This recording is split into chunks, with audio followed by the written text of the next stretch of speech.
Folks, first I want to apologize for a little bit of confusion. I've had a number of parents come and ask me with their little kids, what time is the ministry to the youth? And this is a session for those of you that are interested in working with young people, or presently are.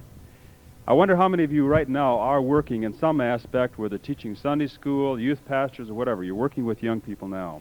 Okay? How many of you have been working with young people for more than 2 years? More than 3 years? More than 5 years?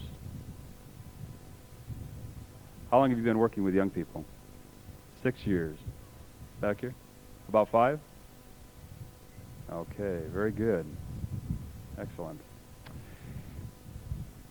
Well, I'll tell you what, folks, I have worked with young people myself now for quite a long time. In fact, it's been about 16 years. And I guess if there's one thing I have learned in this time is that I have a lot to learn about young people. I want to share with you some things that are on my heart today, and to begin with, I've got to give you some statistics to help you understand where I'm coming from.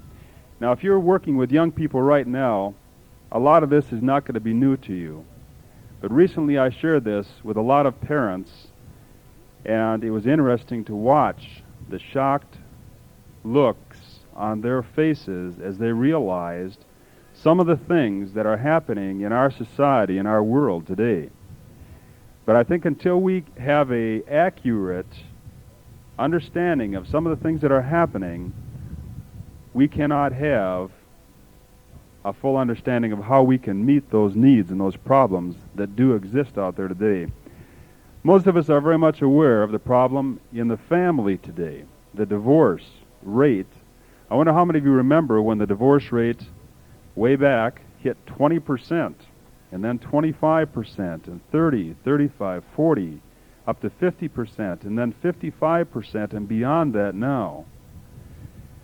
It wasn't all that long ago. There is a radical change that's taken place in the last decade or two as far as the family.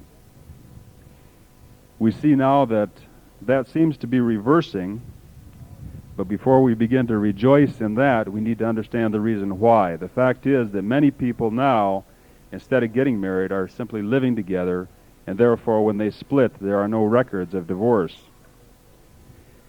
Another real problem that's affecting our young people today is what's happening in the public school system. And we've heard a lot about that recently. We've heard a lot about it from President Reagan and many others. I think probably very, very few adults are aware of the extent of the problems in the public school system.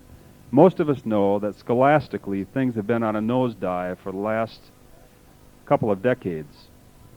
But it's far beyond that, folks, and we need to realize that our young people today are facing things that we never dreamed. And in fact, even if you've only been out of school for a few years, there have been some radical changes that have taken place.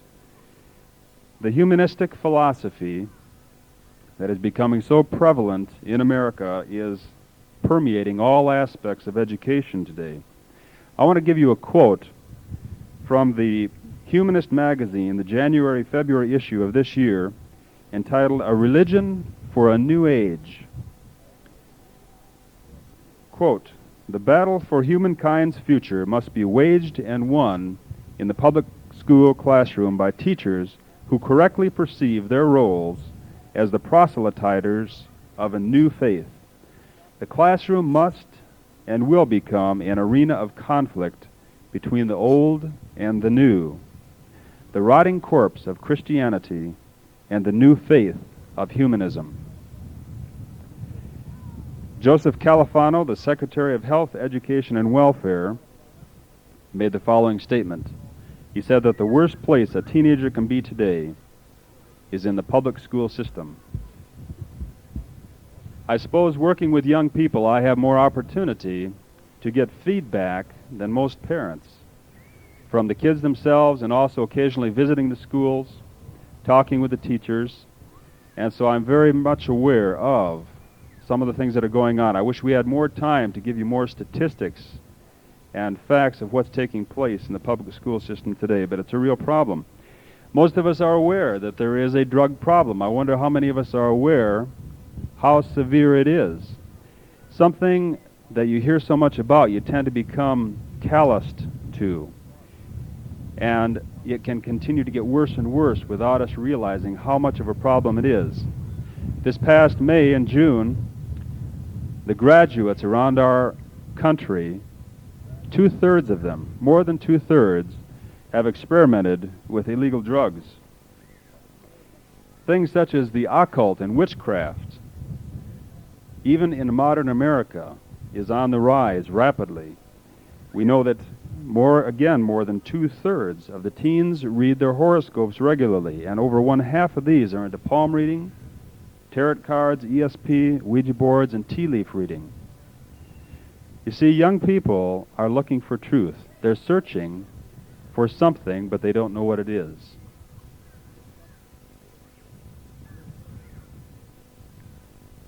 We're aware that the media plays a tremendous role in the lives of every one of us. According to Josh McDowell, 85% of the youth of America base their moral values on the media. And I think that immediately tells us we're in trouble as far as the moral base of our society if 85% of our youth are basing their moral values on the media.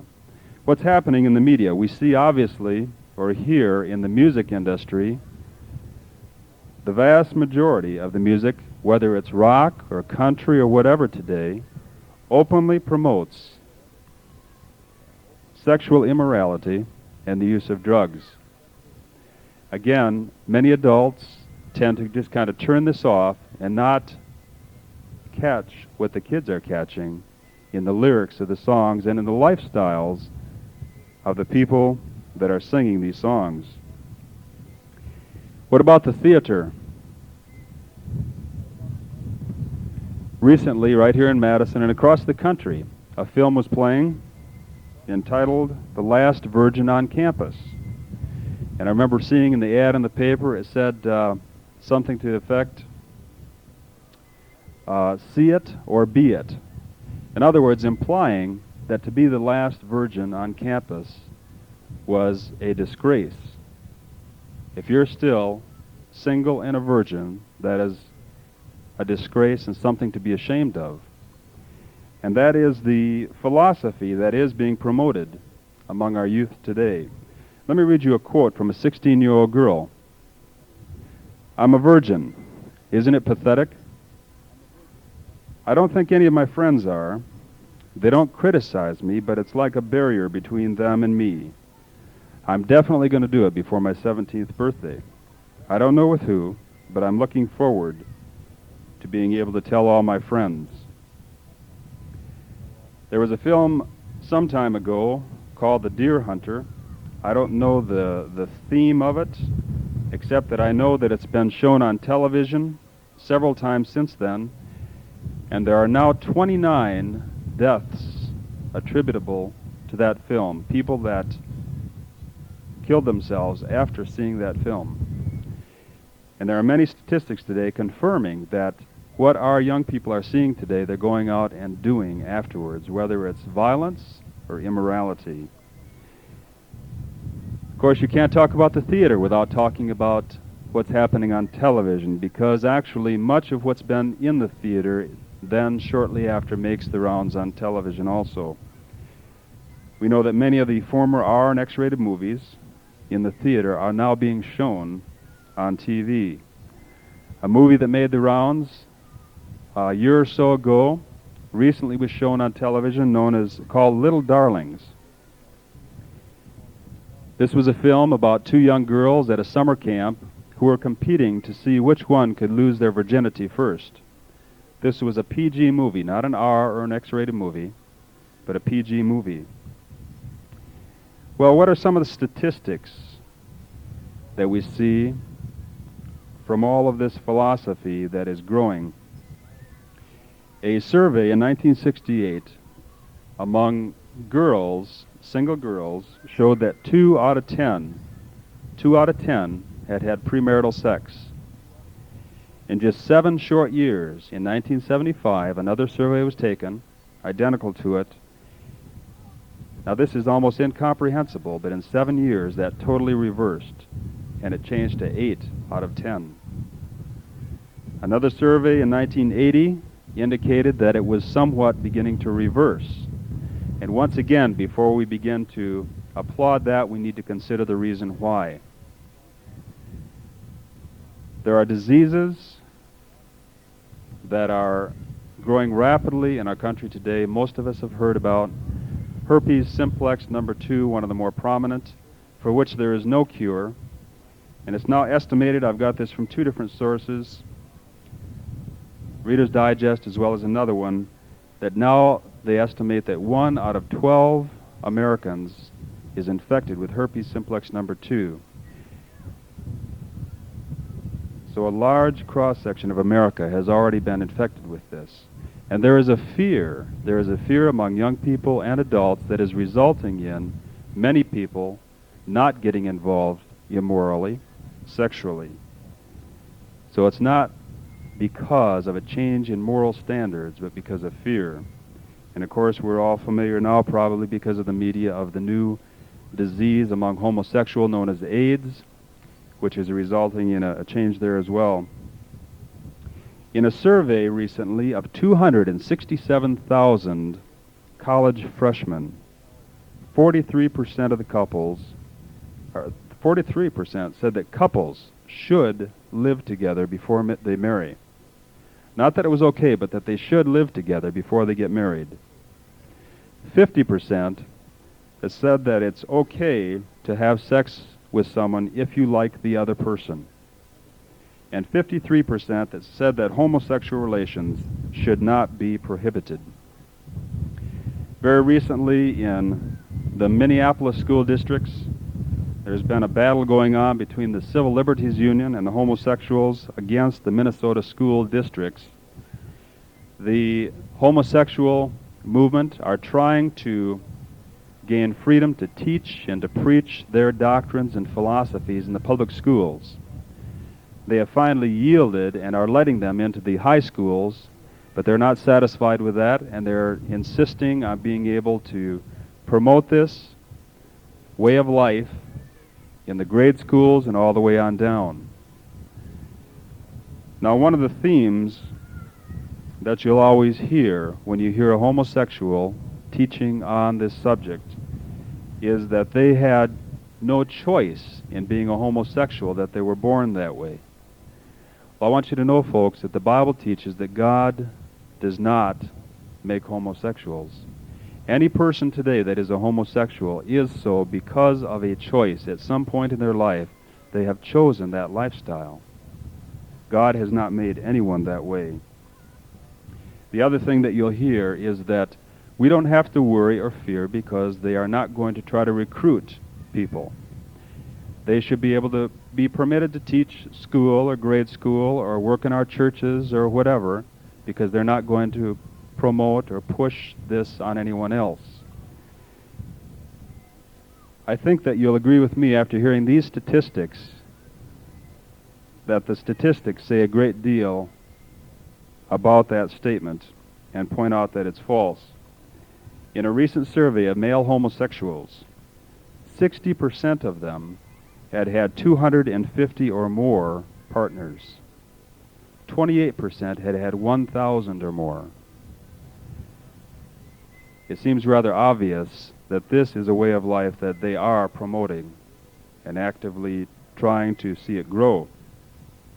Well, what are the results in the lives of our young people because of all of these things? And of course, you're aware there's much more that we could share. We do have some serious problems. The results are a generation of confused young people, guilty young people, and young people with empty lives and no purpose. Because of this, since 1960, from 1960 to 1978, the suicide rate has jumped 2 1/3 times and is now the #1 cause of death among young people in America. Suicide is the #1 cause of death. among young people in America.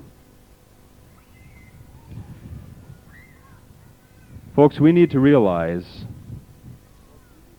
that our real enemy is not a philosophy, it's not men.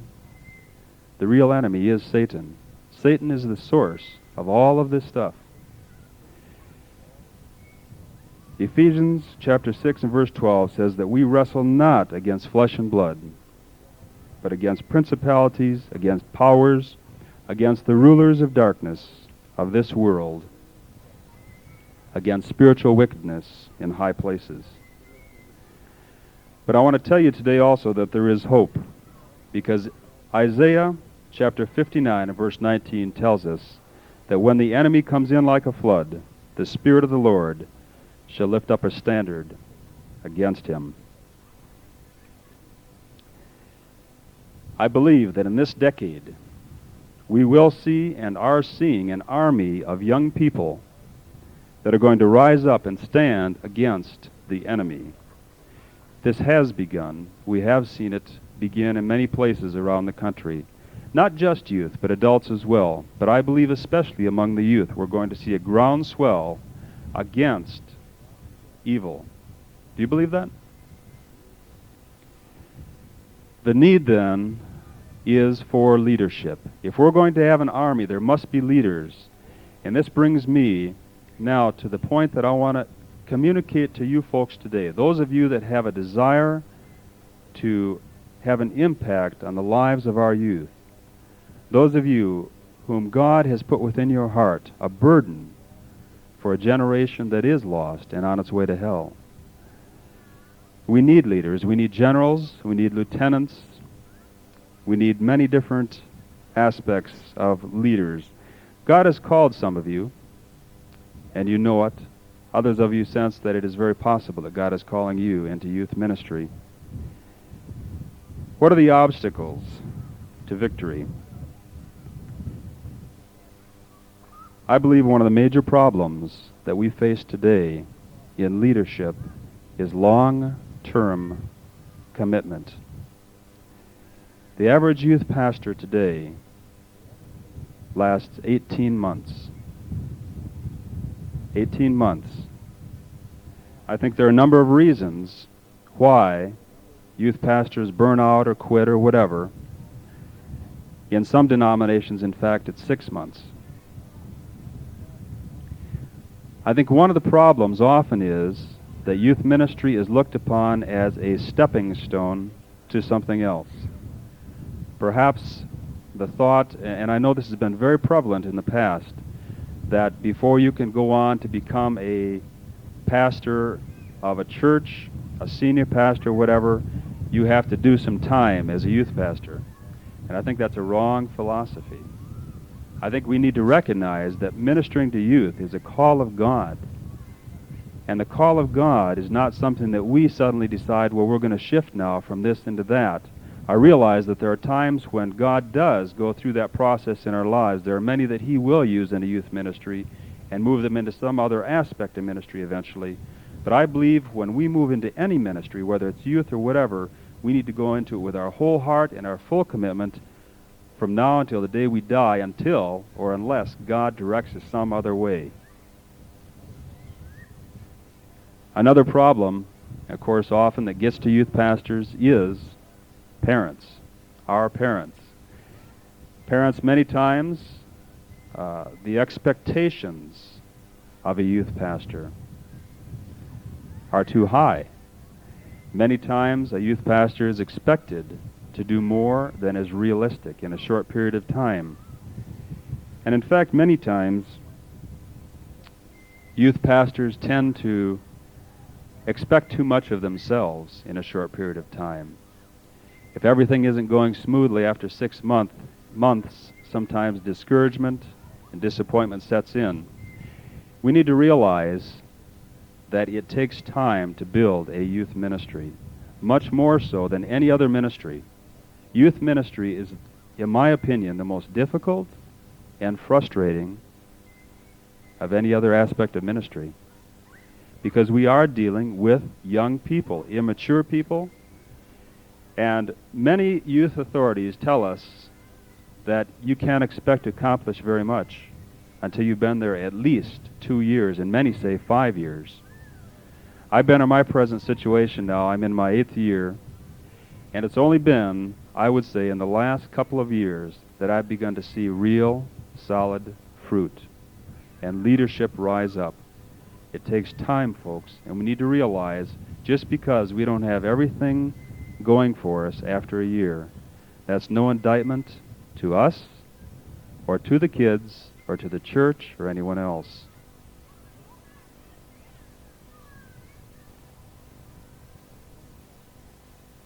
I think another problem is priorities. And I think we need to examine our own hearts. I think if our real motives are correct, we're going to hang in there. And we're going to see success, and we're going to see victory, and we're going to see growth, and we're going to see that army rise up in our local church or in our local area. Now I want to get on to what I feel is perhaps the most important part of what I want to say today. I wonder how many of you have been to the Basic Youth Conflict Seminar with Bill Gothard. Any of you here? Okay. I guess we've been there many times. And I remember the very first time hearing him make the statement, there was something to the effect that it is impossible to have an effective youth ministry without having input with the parents and a ministry to the parents. And folks, I just want to tell you that I, over the years now, have begun to realize more and more the truth of that. I have for years been pouring myself and the people that work with me, we've been pouring ourselves into the young people, and to a degree working with the parents, but I'm beginning to realize that I can teach one-on-one with a young person until I'm blue in the face, but if the parents are not supportive, if they don't understand, even if they're Christians, see, I find even in the church, very few adults have any understanding of some of the basic things that kids need to know on dating, on just, you name it, almost any issue. Very few parents have had any real teaching on the vital issues that youth need to have teaching on. So we can teach these young people, but if the parents are not learning and we're not getting their support, we might as well just about forget it. As a result of that, I have begun some programs that I have found to be very effective. And I would just suggest to you that you consider perhaps implementing what you can into your program where you're at. Now, I don't know what kind of, I'm sure there are probably various backgrounds here, different types of churches, and most of you are aware that many of the denominational churches have what is known as confirmation. I wonder how many of you went through a confirmation class yourself as a young person. For me, it was not a good experience. I know that there are some that have said that they had a good experience in confirmation and learned a great deal. But for myself, it was a time of memorizing things that were totally meaningless to me. And as soon as I was confirmed, that was the last I set foot in the church for many years. It was something that I had to go through because my parents insisted that I do it. Well, we in our church have instituted a confirmation class that is quite different from other confirmation classes. First of all, we try to deal with the vital issues in this class that kids are faced with. In the age of junior high and above, but especially down in the junior high age, that's when young people, even if they've been raised in the church, begin to have questions arise in their heart. How do I really know that there is a God? How do I really know the Bible is the Word of God? Just because my parents have said it, the church teaches it, there's a whole world out there of unbelieving people. How do we know that they're wrong? Many questions like this begin to flood into the minds of youth, and we need to address those things. And so we have this class. We have it during the Sunday school hour. I teach it. It lasts for 9 months. But during 3 of those months this past year, I strongly promoted and pushed and encouraged the parents to be in the class also. And it was during those 3 months that I taught what I felt were the vital issues that I needed their support on. And folks, I want to tell you that I have had more response from that class than I think anything I've ever done.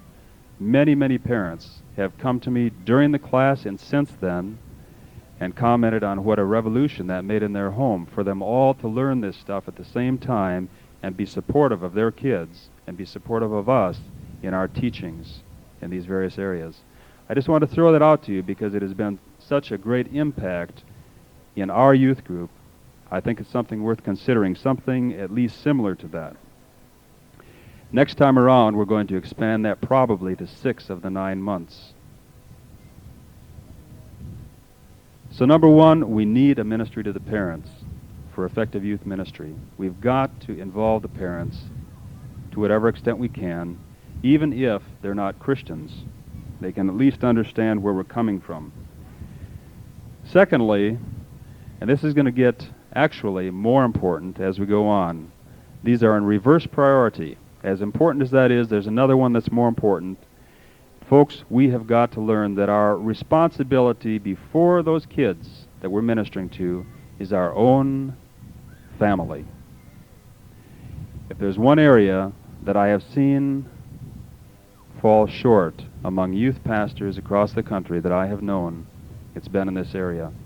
Getting so wrapped up and involved in responsibilities in the church and so on that the wife or the children are neglected. And I confess that I have been guilty of this myself to a large degree.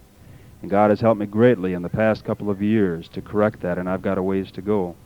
But I want to tell you, if you're neglecting this, your ministry is going to suffer in the long run. You may feel, because of the priorities right now, all these things before you and responsibilities and pressures, you've got to put them aside for a few moments, a few days, a few weeks. But the problem is, those pressures don't change. They stay there. And we must learn to put our family before these other things. And if we will do that, our ministry, I get this, our ministry will evolve out of that. Folks, whether it's young people or parents, they watch our lives as youth leaders.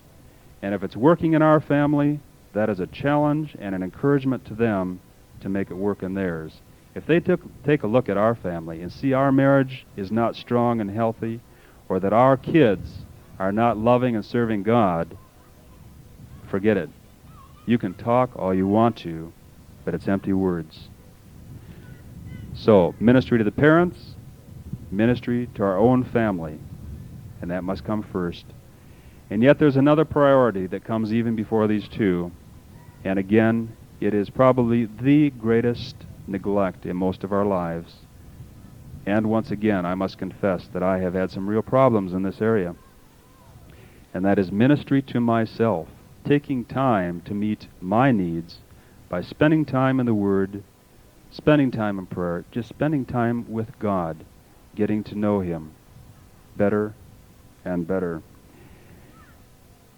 If we do not take care of our own walk with God, our ministry can go on for weeks, months, maybe years, and have fruit, but eventually, because our foundation is being disintegrated beneath us, because we're not strengthening it, eventually the whole thing is going to come tumbling down. And I want to tell you, it seems that there's not a week that goes by anymore that I don't hear of some ministry that's collapsing around the country. Working in the ministry, we have the inside sources. We hear a lot of things that the general public doesn't. And there are a lot of major ministries and a lot of lesser ministries around the country that are falling into immorality and all kinds of false doctrine because they're not strengthening their own lives.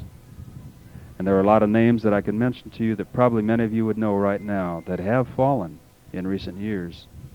Some of you are probably aware of some of these.